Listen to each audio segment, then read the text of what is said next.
Welcome back to the Big O Retrospective. Today we'll be looking at another character, and this will probably be the last character, which is not either Roger, Dorothy, or Angel. And today's character will be Dan Datsun and Norman Berg.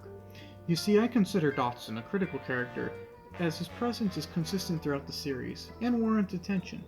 He doesn't swing the hardest, but by golly does he swing a lot, and he's someone the viewer becomes familiar with. For this reason, I also put Norman on here, as I feel his consistent presence and helpful nature have earned him some attention too. But admittedly, I don't feel that there's enough for him to warrant his own full video, and both characters kind of convey the same point to the viewer. Shout out to Big Ear too, my guy. Anyways, the point at hand is that even in a land of amnesia and giant robots, the average Joe is still out and about, getting by and contributing to society. As for the introduction and plot significance of these characters, Dan Datsun is a police leader in Paradigm City. He shows up many times to either tell Roger something helpful, respond to a robot fight, or some other various tasks. He is a hard-nosed cop, but a good man who insists on asking questions and acting honorably. While he lacks physical power, being only a man in a world of giants, he is still a great help to Roger, and even saves his life when he inspires his men to distract Alex Rosewater long enough to save Roger in the Big Foul Big O fight. Norman is Roger's faithful butler, Big O repairman, and jack of all trades. While he is an excellent engineer and crack shot, he's usually just at home, simply cleaning or cooking. As Big O's engineer, however, and Roger's main guy, he's a critical asset, assuring Roger has the support he needs to get the job done. Both these two characters are essential. You see, the reason these two characters are essential is because they're the most realistic of all the characters in the show, and show that life finds a way no matter what. Not all of us can be anime Batman, or the Mummy of Truth, or a cyborg hitman, or dominant, but we can all be paper pushers, and most certainly scrub toilets. This shows that even in a world where it seems someone may have no agency, take Dan Datsun and the police's constant and futile attempts to respond to giant robot fights alone, people still get by. Sure, life may seem daunting and overbearing at times, but living one day at a time, we can get by and be proud of what we've accomplished. The average Joe is still valid and still around. While he may not be able to directly intervene in the giant robot fight, he still has some impact on it, or at least can help others avoid it. While living in Paradigm and not having a big to help you fight any one of the slew of monsters may seem horrifying, the average Joe is not reduced to nothing, and is not made pointless. He is not simply trembling in his boots in fear. He is able to get by and function, and he can maintain an average life, which, in the context of giant robot fights, is an accomplishment in and of itself. Again, we don't necessarily see anime Batman in real life, but we do see guys taking out the literal trash.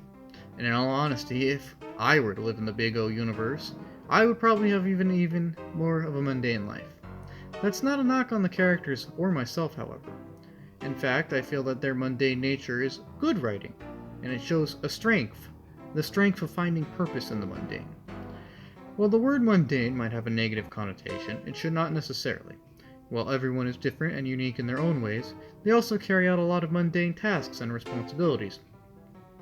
That's simply the way of the world. We each have things that need to be done, and not all of them are glamorous. And this lack of glamour is what makes these two characters cool. They can show us that just because the people we are and the things we do are not always the greatest or flashiest, our lives still have meaning and points. Both of these characters are still very invested in what they do, and the impact they have on the world of Paradigm City is still felt, even if it is less of a physical impact than, say, Roger and the Big O. They still contribute to the world and show that anyone can, regardless of giant robot. Their contribution is recognized in that they and the duties they perform are essential to the plot. This shows that to some extent, anyone can shape their fate. You see, the Big O would be kind of hypocritical if the point of seize your destiny was made, but then there were only overpowered and unrealistic anime characters. This would create an atmosphere where the viewer could rightfully dismiss that point, on the basis that they themselves are not an overpowered anime character. They don't have a giant robot. They're just, average Joes. But by having Dan and Norman in the show, performing their tasks, as best they can, as mundane as they may seem, but because they choose to, the viewer sees that even average Joes have agency. This is further rewarded when it turns out that even if not the flashiest, the work of these two is essential to the success of Roger. This goes to show that there's nothing wrong with being square. In fact, some would even say it's hip.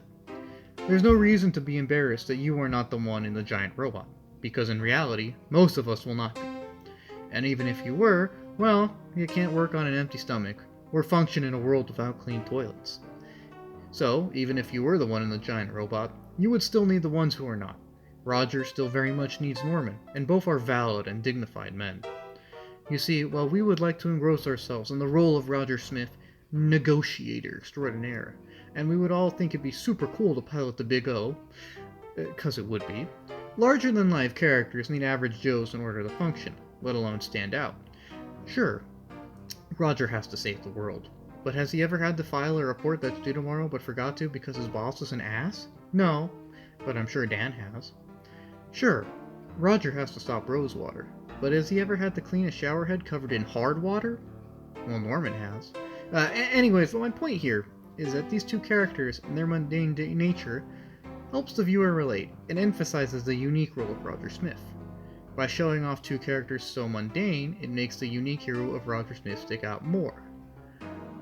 It also shows that even if one thinks they are not unique, they can still make meaningful contributions and live meaningful lives. They still have some degree of agency over themselves and the life they live. They might not have a giant robot, but they still have control over themselves. And the fact that all three are important to the plot of the show shows that everyone has a role to play. And what matters most is that you choose your role and then play it as best you can.